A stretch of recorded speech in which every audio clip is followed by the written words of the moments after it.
Welcome back to Touchback Football, and today we're going to be going over every single NFL team's secret superstar. Let's get right into it.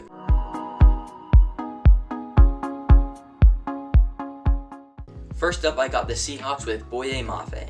Now, last season he had a very quiet 9 sacks after not doing much in his rookie season. Now in his third season, I think he can be even better this season, establishing himself as a superstar pass rusher. Now for the 49ers, I got Deommodore Lenoir, their cornerback. Last season, he played over 900 coverage snaps, and he only allowed 1 touchdown to 3 picks. That is very impressive, and he's so good in man and zone, just such a versatile player.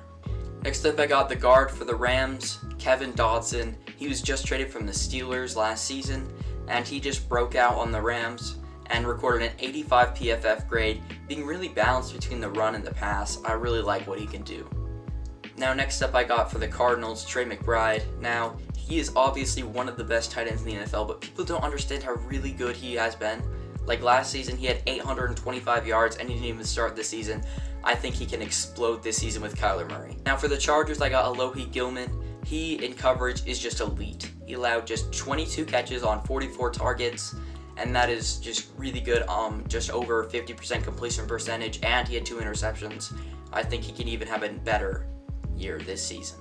Now for the Raiders, I got Malcolm Kuntz. He plays on the interior next to Christian Wilkins. Last season he had 8 sacks, which is really good from an interior lineman.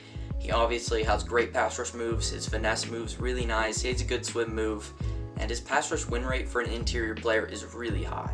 For the Chiefs, I gotta go with Rashee Rice. Now I know a lot of people know he's really good, but you guys do not understand how good this man truly is. He led the whole NFL in yards after catch last season. He wasn't starting at the beginning of the year, he was a rookie.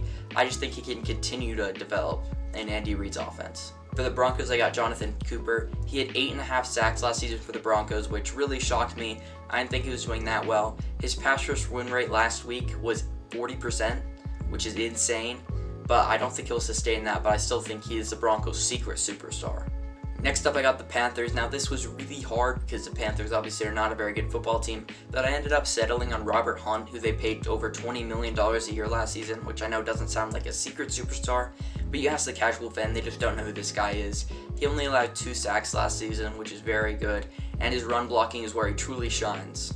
For the Saints, I got their best corner maybe right now. It's going to be Paulson Adebo. He allowed 1 touchdown last season and had 4 picks. Truly just a great man coverage corner. He's a really good ball hawk and just really shut down the team's wide receivers last season that they went up against and makes the Saints defense just one of the better units in the league. Now, I'm sorry, Buccaneers fans, I didn't really find any secret superstars on your team, so I had to go with your punter, Jake Camarda, which I know sounds kind of rude, but he's just a great punter. Really heads up. He made some really heads up plays a couple of seasons ago. His average punts is like 50 yards, pretty good. Now for the Falcons, I got Nate Landman. And last season, he played 75% of their team snaps and allowed just 250 yards, which for a linebacker is actually pretty good since they get credited with a lot of the stuff that goes over the middle. For the Titans, I got Roger McCreary. Now, they picked him in the second round a couple of seasons ago. People were thinking he played slot, but I really like him on the outside. He allowed 0 touchdowns last season, which is very good. He played over 90% of snaps, and he's just one of the most underrated corners in the league right now. For the Jaguars, I got Devin Lloyd.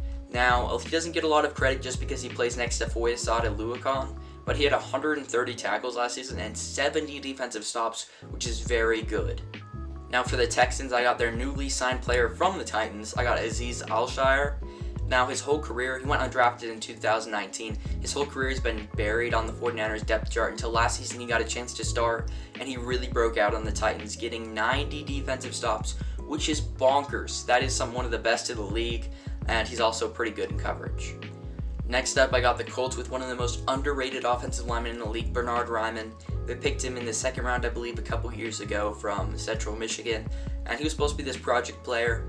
And after a bit, he just took off in his development. He had an 83 PFF grade last season, and he was just really good. Next up for the Giants, I got Bobby Okereke. Now, I know what you're saying. I know who that is. That guy's really good. But you don't know how good he really is. He's probably a top 5 linebacker right now. He was so good last season. He played every single snap for the Giants last season, and he had just such a consistent tackler and a really good coverage player. Next up, I got Frankie Luvu for the Commanders. Now, last season he was on the Panthers, and he had 5.5 sacks, The season before that he had 7, so he's really versatile, can pass rush, but he's also never allowed more than 300 yards in a season, which he's playing a lot of off-ball for that system, so I think he's one of the most versatile players in the league. Now for the Eagles, I got Zach Bond. Now he's never played more than 300 snaps in a season. However, against the Packers, he really shined, and he had 3 pressures, 2 sacks, and he was just so good in the pass rush department, along with the fact that he only allowed 11 yards in coverage. So I think this is truly his breakout year. Now for the Cowboys, I got another one where I'm just going off of what I've seen from this year. Demarion Overshown, a 3rd round pick linebacker for the Cowboys. They took him out of Texas, but he tore his ACL in camp, so he never played the whole last season. But this season, he already has 9 tackles. He didn't miss any tackles. He did play a lot, but he looked really good in coverage too, so I think this guy's just the next linebacker to break out. Next up, I got Quincy Williams for the Jets. Now, he was ranked in the top 30, I believe, of the NFL's top 100, but the casual fans just do not know who this guy is. He led the league last season with 100 defensive stops and played 97% of snaps. That's durability right there. Next up, I got one of my favorite players in the league, Khalil Shakir. Now, he showed off he's a great route runner. He averages 3.5 yards of separation per route, which is really good. So he's almost always open, and his catch rate over expected was 15% last season.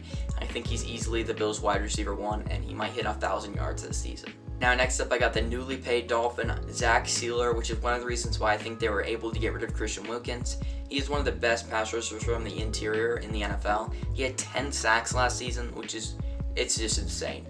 He's really good at getting around centers and guards, and I think that's where he truly shines. Next up, I got the Vikings undrafted free agent that they picked up, Ivan Pace. He was a rookie last season. He had 100 tackles. Just crazy that he was able to start as an undrafted free agent, and I think he's really good in coverage. He's just a smaller guy, so he didn't get drafted, but you got to know the name. Next up, I got for the Bears, I got Tevin Jenkins, their guard. Now, he allowed 3 sacks, which isn't great, but for playing with Justin Fields, I believe that was the lowest mark of any of their linemen. Justin Fields just takes so many sacks, and he was still able to show that he's a really good guard in the league. Next up, I got Aleem McNeil. Now, he doesn't pop off on the stat sheet, but he does attract double teams all the time. He's just a menace in the run game, and he allows Aiden Hutchinson to get one-on-ones quite a bit. Now for the Packers, I got Zach Tom.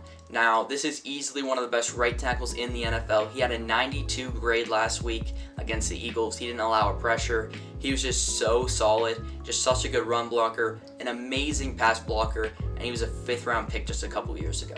Next up, we got Bengals safety Jordan Battle. This guy played 500 snaps last season since he wasn't starting at the beginning of the season, but he allowed just 1 touchdown in coverage and is just one of the better tacklers at safety. Next up, I got Martin Emerson, who allowed a 44 quarterback rating last season with 4 interceptions, and I think he's easily better than Denzel Ward and is probably their best corner on their team. He's so good. For the Steelers, I got Keanu Benton, who was double teamed a lot also. He didn't start last season at the beginning because he was a 2nd round pick, but he did record 30 defensive stops, which is pretty good for a defensive tackle. And finally, I got Isaiah Likely for the Ravens. They're a bit harder of a team to do, but I think Likely he's just such a good run blocker, and on top of that, he's a great receiver, as he showed on Thursday against the Chiefs, recording 111 yards and 2 touchdowns. He might be the best pass catcher on the Ravens, which is just crazy to say. And that's all for the video, guys. Thank you guys for watching. Make sure to like and subscribe so then I can keep making videos like this.